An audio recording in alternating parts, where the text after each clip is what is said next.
God, you're asking me to pinpoint just one thing in Corpus that I'd love to do. One, I love our local festivals, and I've missed those so much. And I know that they are doing all they can to take them virtual. My top and number one favorite, don't tell the other ones though, because I love them all, is the Dia de los Muertos Festival. My absolute favorite every year. And I was super excited that our firm was part of sponsoring the K-Space Gallery last year, and I got to experience it in a way I'd never experienced it before. So, definitely want to make sure, and talking to the event coordinators for the local festivals, the art walk, of course. I know they have tried to do their part by doing virtual markets and things like that, but making sure that these festivals and these outdoor events are able to continue. And the vital part of that is working with the leaders, seeing what is needed to make that happen. A lot of it is just talking. Just talk. Communication to me is key. I'm a big, big fan of communication. I will talk your ear off if you haven't already noticed. So, I wanted to get with those event leaders, the event coordinators for these festivals. Markets are also a big thing. I know they have recently opened, and that is great. The downtown farmers market, the South Side farmers market, making sure that they have what they need, and how can we help as a city, as city leaders, to continue those, because those are grassroots community. They're part of the community. People get what they need out of there. Dia de los Muertos may only be 1 year, but some of those crafters are amazing. Where are you going to get some of that stuff? You only can get it once a year sometimes, so we want to make sure that those vendors are able to continue at these events, that the community is able to enjoy these events, and how can the city help in doing that? I think at the max capacity that we can do, we need to do it, but it starts with talking with those event coordinators. So that way we can get an understanding and see how we can be a part of it. I don't know that I had one favorite thing, but I know my wife and I, we enjoy going to the many wonderful restaurants we have here in Corpus Christi, and visiting those restaurants on a regular basis. We don't have children living at home anymore, so we can pretty much go out to dinner anytime we want to, and we enjoy doing that. And we really miss that. When COVID first started, I tried to, as best I could, when we thought it was safe to do so, go out and still enjoy restaurants and promote those businesses while we were there. We would take selfies of each other and post them on social media. And so I think it will be important for us to continue to do that. And I think it'll be important for all of us as city leaders to get the word out that, Corpus Christi is open for business, and that we need to promote our businesses and help them get back going the way they were prior to the COVID outbreak.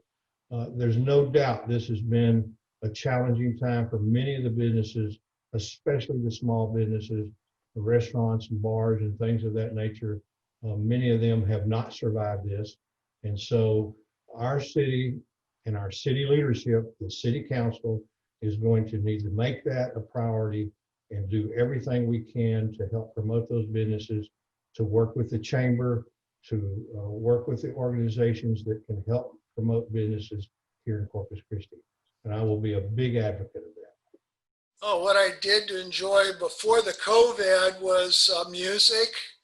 I'm in the Veterans Band at Corpus Christi. Do a lot of events there down at Sherrill Park.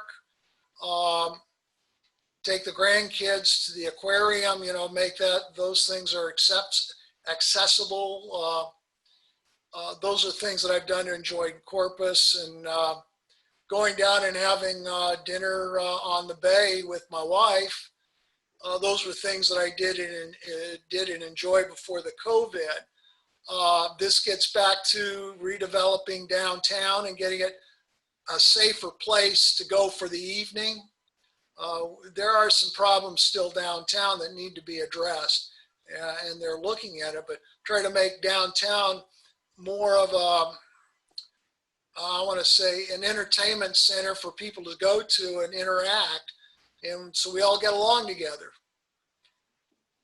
It's about as much as I can go with that. Probably one of my favorite things to do was going to Hooks baseball games.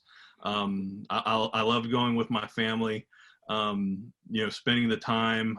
We've got a beautiful stadium out there to enjoy, and I hope we get back to that soon. I understand the uncertainty that we had with the coronavirus and how it was affecting our community. There are several people that I knew personally that died from it and that became very sick with it. So I know that it is a very serious thing that we're dealing with. And we also dealt with it on the hospital district.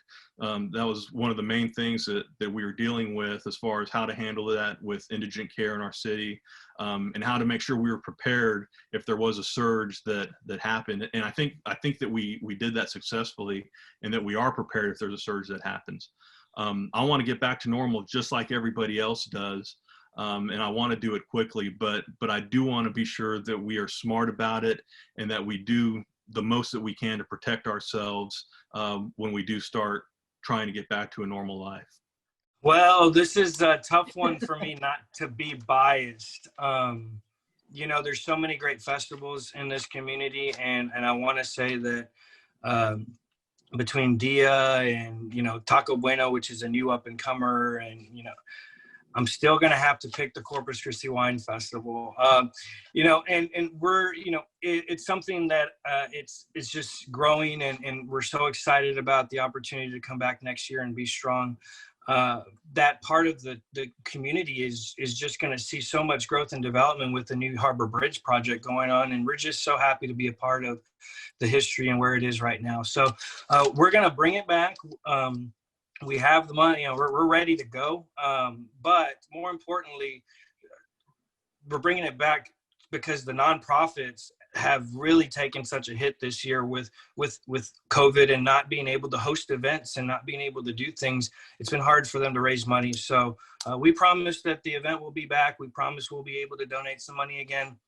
And it's going to be something that Corpus Christi will be able to enjoy for many years to come. Well, gosh, I like to do a lot of things because I have 5 kids.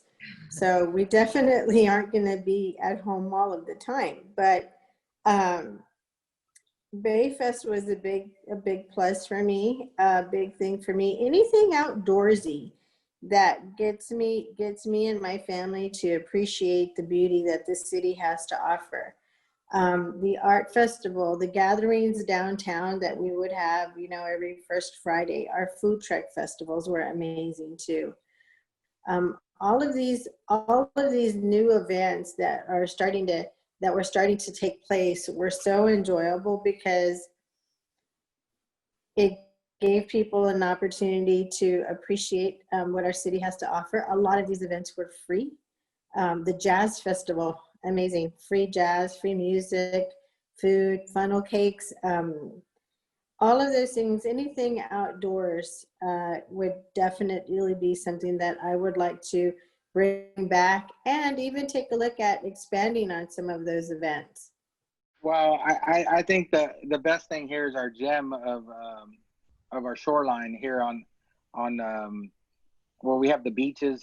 My favorite pastime is to go fishing. I'm an outdoors person, so as far as the coronavirus or the COVID, it really didn't affect me because we could just go to a friend's ranch and kind of stay out there and social distance out there. But as far as the fishing aspect and the beaches, those were closed at one time. Not the fishing, but the beaches were because it was an order by the county judge. I just feel like it kind of really personified everything as far as how to do things. It opened a lot of doors for some people, gave better ideas on how to actually run businesses. And a lot of these small businesses, yes, though they closed, that now are reopening. And I think it's important that we support local. But a lot of these guys, found a better way or a newer way, if you would, to keep business going. And I think that was a great caveat for the entire community because we had all kinds of services still going. So my pastime, I guess I would have to say fishing. I'm an outdoors person.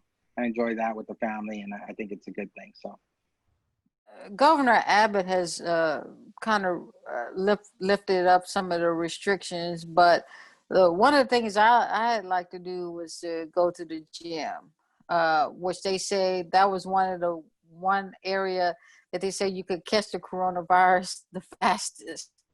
And so what I ended up doing is using the track instead and running. And so during this pandemic, I've just been trying to be safe. I'm hoping that this pandemic will be over pretty quickly because I know there's a lot of people that are afraid to go to certain areas because they don't want to catch the coronavirus, and I don't blame them.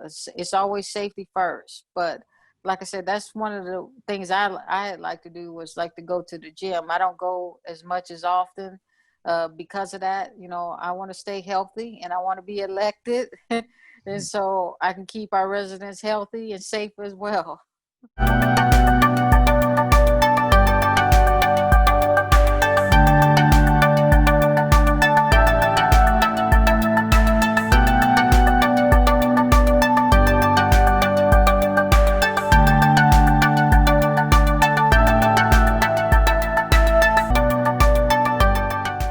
I do not support them. I don't support them because, well, first of all, I find them incredibly inhumane. Second, I don't think it tackles the problem or offers a viable solution. I think what it does is it simply just shuffles our homeless around. And there are people too. And I think if we work hand in hand with some of the public services, nonprofits, we can help through maybe some kind of social rehabilitation to help our homeless get off the streets instead of just shuffling them from area to area. We have to strike a balance on what we allow people to do in parks.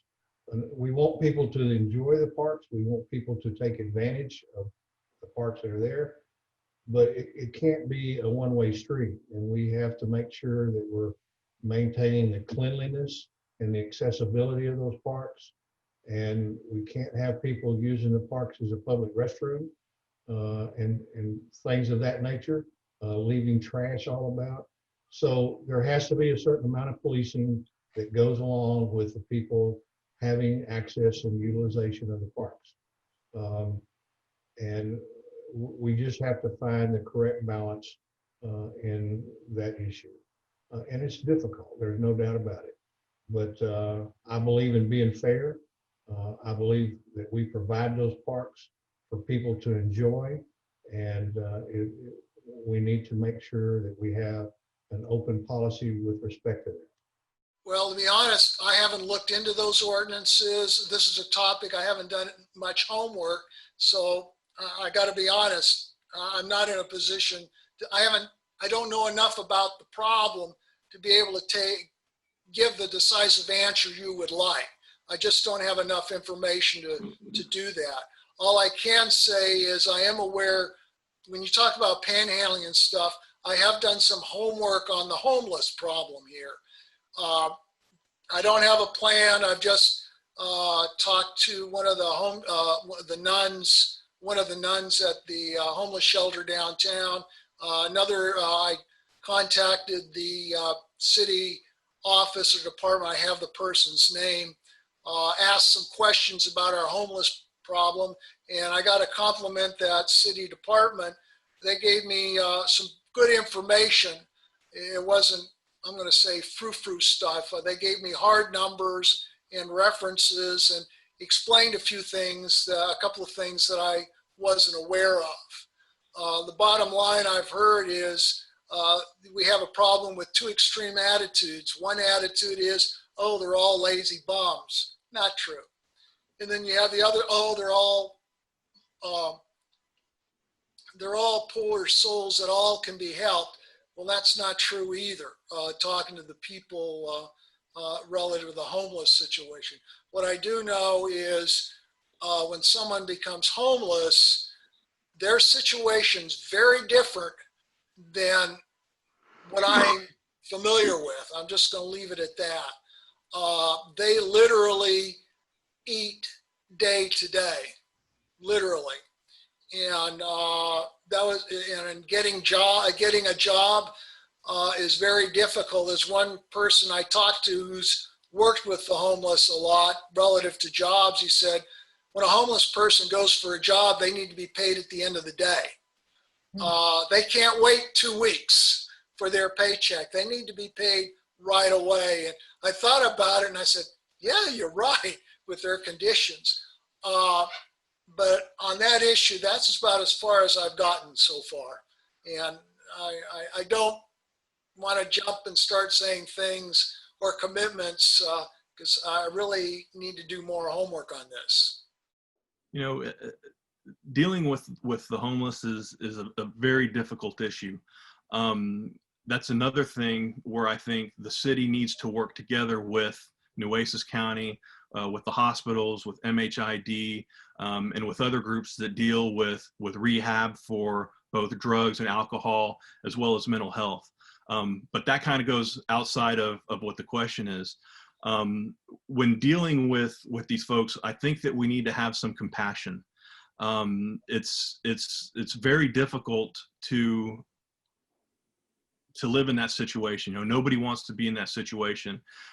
But when I talk to some of the folks out there, you know, I find that people are locking up bathrooms so they can't use the bathroom. Well, what does that do? I mean, it's maybe to try to move them out, but to me, that's just cruel.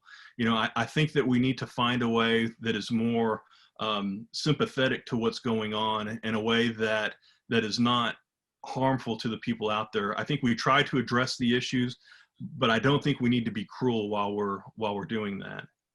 The homeless issue is something that is obviously very complex and impacts the community in a lot of different ways. I think the biggest part of it is understanding it first, because there's a variety of different reasons why people are in the situation that they're in.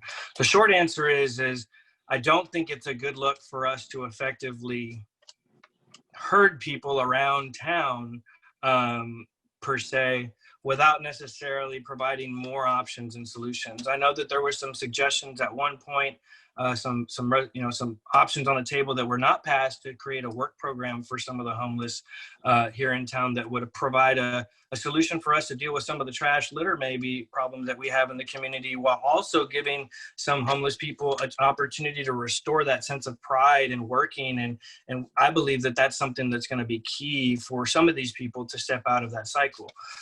That being said, the reality is that the city is not going to fix this problem on their own, and nor should we try to. The people that do this work the best are the nonprofits that are already doing it.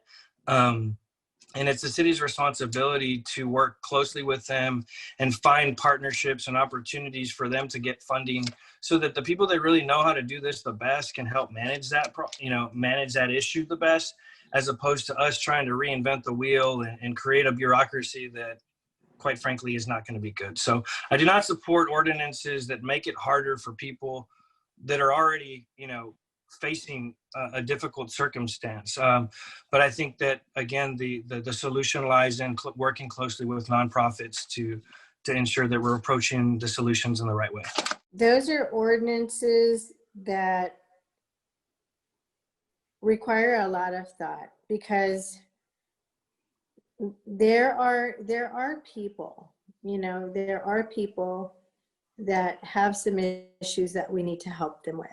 Not everybody, at some point in their lifetime, they may have been hit with a certain life circumstance that has taken them in a different direction.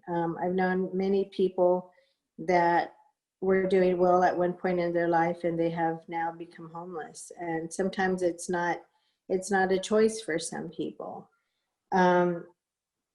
There should be some consequences to panhandling if it is related to any kind of criminal activity.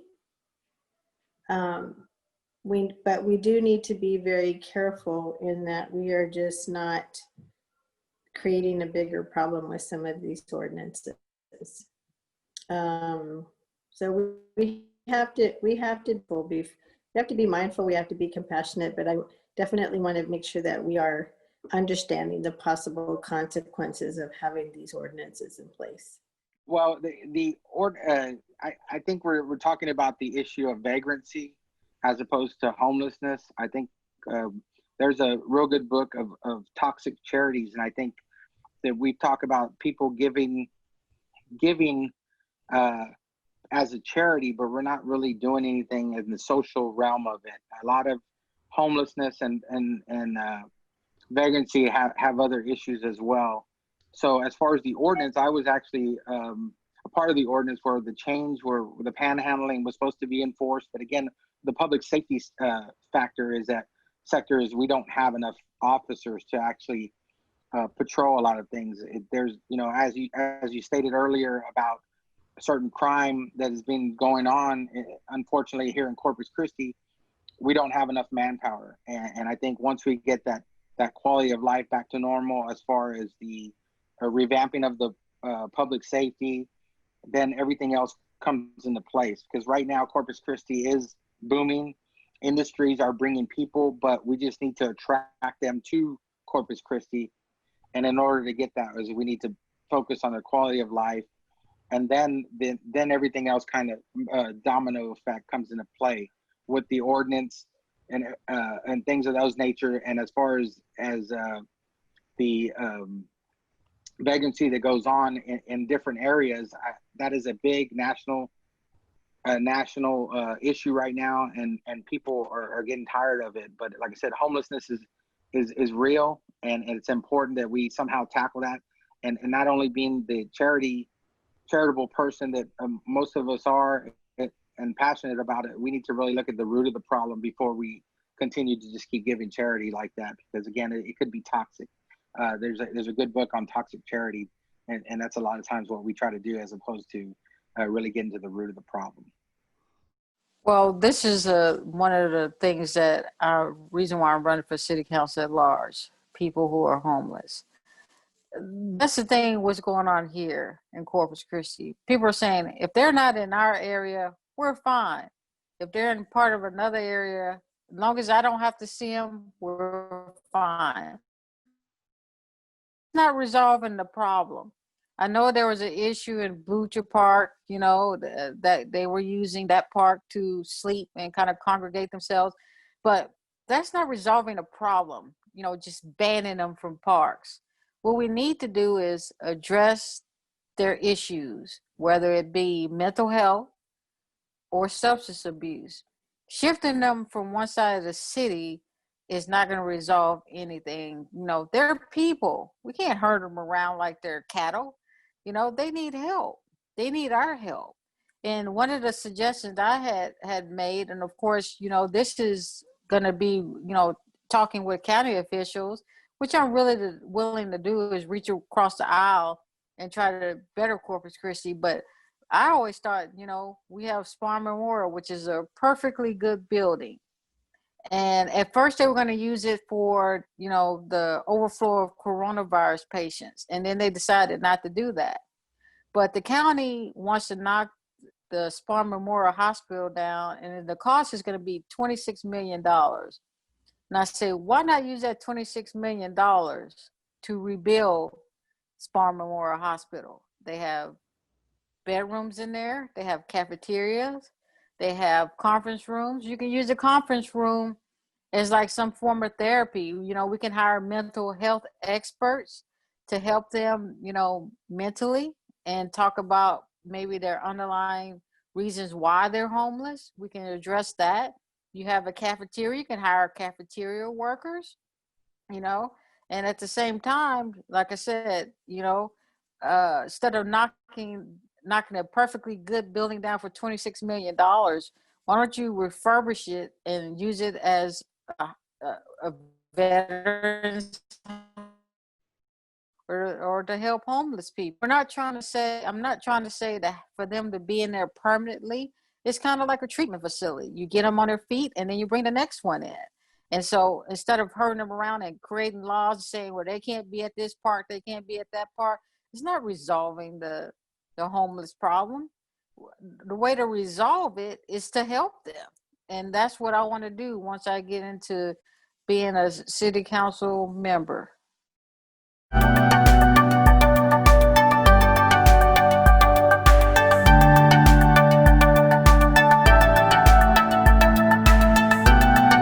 Ooh, wow, $1 million grant. Ooh, that's going to really make me think, because there are several areas in which I wish I could just equally distribute it. But as we know nowadays, $1 million doesn't go, it can go a long way, but to distribute it to several different places would not be efficient. I think that would have to go back to the social infrastructure that we talked about earlier. And I think that if we were able to use it with our libraries and programs, different social events that the city helps in putting on, also with our parks department in some way, I think trying to use it in that way would be the best for me. I'm very much about community. I love going out. I love going out there with my kids. And I think right now we do need that sense of community back in Corpus Christi. I don't think we've lost it, because you see it in neighborhoods just like yours in Lindale, but I would like to see it on a larger scale. And as a council member, I feel like I can make that happen. And if I had this $1 million grant, I think that I can put it to good use and focusing on the social infrastructure. There are some areas in Corpus Christi where we need some really good development plans. For example, North Beach. I think we need a overlay for that entire North Beach area and what the city's goals will be for the next 10 years for North Beach. And to do something like that, you need a little money. $1 million, unfortunately, doesn't go very far when you're doing projects. The city just passed a budget this year of $1 billion. And to give you an example of what that means, the county commissioner's court's budget when I was there, our all-in general fund budget was about $90 million. So the city's budget this year that they adopted is 10 times larger than the county's. So we need to have an overlay plan for areas like North Beach, Padre Island, things of that nature. And if I had $1 million, that's where I'd spend it. We need to know what our goals are, and we need to know how those goals would be implemented if we're going to do expansion on an area like North Beach. The streets, we got to fix the streets. A lot of people don't, fixing our streets is very expensive and we're way behind. People complain about it. My thinking is you should be complaining more. It's that bad. Oh, that's tough. That's a tough one. I hate to say I would use that to plan something, but $1 million is a lot of money, but when you're dealing with city and things like that, it's not a lot of money. I believe that with the deconstruction of the Harbor Bridge, it's going to give us a great opportunity for that area where the current bridge goes across, right there by Fire Station 1 in the downtown area where the old courthouse is. That's going to be all new land that is created when it's torn out. And I think that is a great opportunity for us to utilize that land in a way that enhances the city, enhances downtown for entertainment venues, hotels. It gives us an opportunity to make our convention area better. And I believe I would use that money to try to come up with a master plan for that area to make sure that we have the best use for that and something that all of our citizens can enjoy. We're talking about District 2, right? And so I would use that money in District 2 because I own a home in District 2 and I love District 2. And I think that, quite frankly, we've been looked over too many times for opportunities. I think it'd be a great opportunity to work with the elementary schools and maybe some of the GT programs here, maybe the Baker GT well, I don't know, Baker's on the other side of the line, excuse me, but some of the schools in the district, and create a program where the students kind of create a think tank, if you will, and maybe we use it as an opportunity to come up with some small business ideas, some that could be funded potentially out of that grant. And I think the benefit of doing something like that is that you get young people involved in curating a future and kind of creating this new idea, but B, you can also create a windfall effect if the businesses continue to actually thrive and they're in the district. So I'd let the kids decide what to do. You know, sometimes the adults don't always have all the answers, and it's time that we let the kids think a little bit. Okay, well, first of all, I would try to figure out how I can get more money, because $1 million isn't enough. Okay.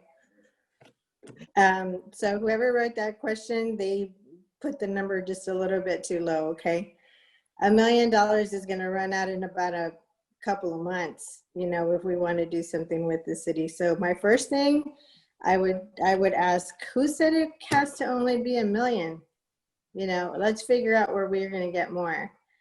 I would definitely take a look at, if it was just $1 million, I'm going to take a look and figure out how we can get some more money for some of the things that I would like to see done. First of all, I'm going to take a look at that budget and see how I'm going to like fluff up that $1 million, you know, because we need some more money for sure. I would take a look first and foremost to every single work order that has been placed in our neighborhoods and get those issues addressed and resolved. I would take a look at what's being used for every single pothole and find out why we are putting a Band-Aid on open bleeding wounds. If it is an issue of material, then we're going to start spending a bit of money on the right kind of material to make sure that we don't have to go back and fix these problems 3 or 4 times in a year. But my first thing is I would look at the person who said $1 million and I would say, $1 million, I'll take what you can give me. It's not enough. I want more. Okay, so I've had this question before, and I'd have to ask: is it 1 million once or 1 million every year? I likely would have to get the $1 million and really look at the programs that need it first and foremost, whether it's our Parks and Rec or our library, which is our dying breed because of the internet. And then with the COVID right now, I mean, a lot of businesses would definitely need that. So I would like to keep it local no matter what. I would be biased because, of course, I live in District 2 and I would love to put it all where I live, but I would have to look at the city as a whole before I could make that kind of decision. But $1 million would go not really far, though, surprisingly, but I definitely would do as much as I could, get more bang for the buck, and stuff to definitely help the residents because, like I said, the grants are hard to come by, and I know it takes a long time to write those grants.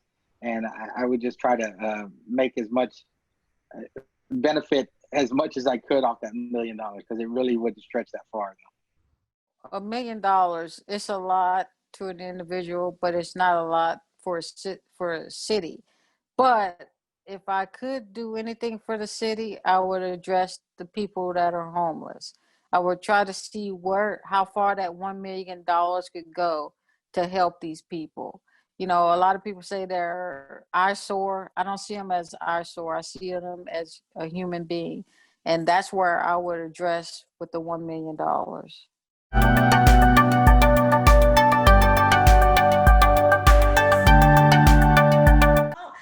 I can only say that I am genuine. I've lived here my whole life, born, raised, educated, have my family here. I'm very rooted in Corpus Christi. I love it. And I don't care if that sounds cheesy or corny, but my love for the city, I have a lot of city pride, and I want to be able to spread that city pride. And I feel like I can do it and bring a new level of pride to this community for their city. Other people have chosen to do the same thing as my husband and I. That's why they live here. They've chosen to live here, raise their kids here. And I feel like it's important to love where you live. And I want to help our community get back to loving where they live. And in any way that I can do that, that's what I will do as your at-large council member. So I humbly ask for your vote. Well, thank you very much. And thank you for providing this opportunity for me to speak to you, to all the neighbors in Lindale. I just want to say again, this is my home. I love Corpus Christi. I want to see us grow and prosper. I want to see us grow and prosper such that we can enjoy life and the quality of life that we all expect from our community. I will be a full-time city council person. As I said, I'm retired. I don't have another job to go to. And so I will be focused on the things that it takes to make this a better city. I will have an open door policy as I did when I was county commissioner. If you want to talk to me, you can pick up the phone and call me or email me, and I will provide you an answer. Whether it's the answer you want to hear or not, I will provide you an answer. And so I'll be very dedicated to being a city council person that you can expect to trust and to provide straight answers to you whenever you ask them. So thank you very much again. I look forward to this. I'm very excited about it. And I would ask for your support for Mike Pusley. I'm on the ballot, second position. And thank you very much again. I'm a retired chemical engineer. I've talked to my wife and I try to point out I'm a public servant. I am beholden to no one, no special interest group, no big money handlers. I'm strictly for the people who put me into office. I act on the best overall interest of the community. The overall interest, that's how I would approach it. And that's what I would want to, that's what I would do.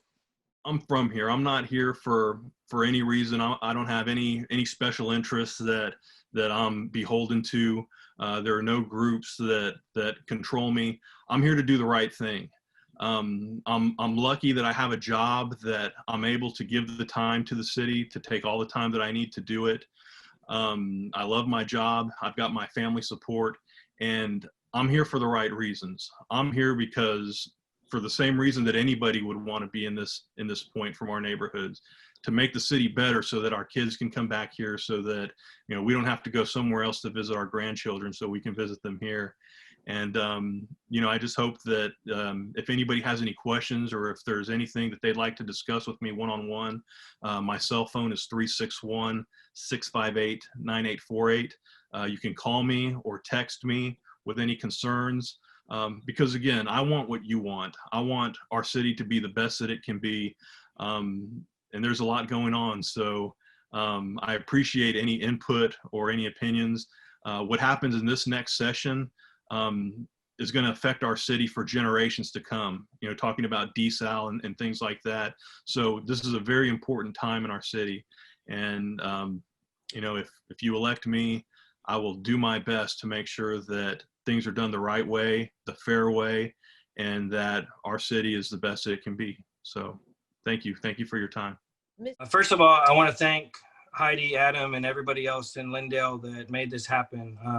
You know, one of the things that I loved about Lindale when I moved into the neighborhood was the cohesiveness of the neighborhood and just the energy of everybody that I met. And, you know, I think of Betty and, you know, and Meg and everybody getting together, and it's just been such a great community to be a part of. So born and raised in District 2, born and raised in Corpus Christi, small business owner, very much frustrated with the way that we spend money, very much looking forward to finding opportunities to grow the community, create economic development opportunities so that we can diversify the economy and not necessarily always have to go with just industrial solutions. And, you know, I just want to go find opportunities to do that. The city manager is doing a great job right now. We have great leadership in so many different departments of city services. And I just want the opportunity to work with those people to create a better life for all of us. Vote Frank Arriaga for city council at large. Citizens of Corpus Christi, you should vote for me because I am a mom to 5 children, but I am a mother to this city. I know how to budget money, and as we all know how to budget money, the only difference between our budget at home and the budget at the city is one has a lot more zeros. That doesn't mean that we should not be fiscally responsible with our money, with your money. It's so easy for everyone running for office to talk about all of these great and wonderful projects. It's easy to talk about them and it's easy to spend on them. Why? Because it's not their money. It's your money.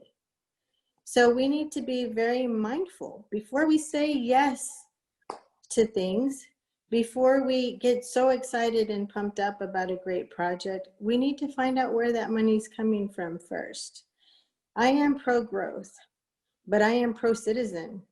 And I want to make sure that our money is being used where it's supposed to be. And we need to fix our streets, and we need to service you, the citizens of Corpus Christi. You come first as an elected official. So you matter to me. Everyone in this city matters to me. And every month that you write that check and pay that bill, that matters to me too. I just want to make sure that our money is being taken care of. Thank you. My name is Patricia Peña-Noyola. I am number 10 on the ballot. I am running for city council at large. Please stay safe. I pray for each and every one of you. Please practice social distancing, wear your mask, and God bless everybody. First of all, I have to say thank you for having me, Lindale. I appreciate it. Born and raised here. Again, I live in the Lindale area. The reason why you should vote for Brian Rosas is because I've been on the council before. I'm able to find monies where monies are. Our budget keeps going up, and I think it's important that we just refix the prioritization of spending. And I think it's important that we ramp up the public safety first and foremost. I think the streets come, the better quality of life comes, and then we'll attract more people to the gem that we have here in Corpus Christi. Our water and our fishing and our outdoors is a great place to be. So again, vote for Brian Rosas, candidate, city council candidate at large, number 11 on the ballot. What I've been told so far is you have to go to that second page. You have to go to the next page. There's only 9 and then 4 listed. So make sure you look for my name. I'm the only Brian on the ballot. Again, my name is Deanna Michelle King, and I'm running for city council at large.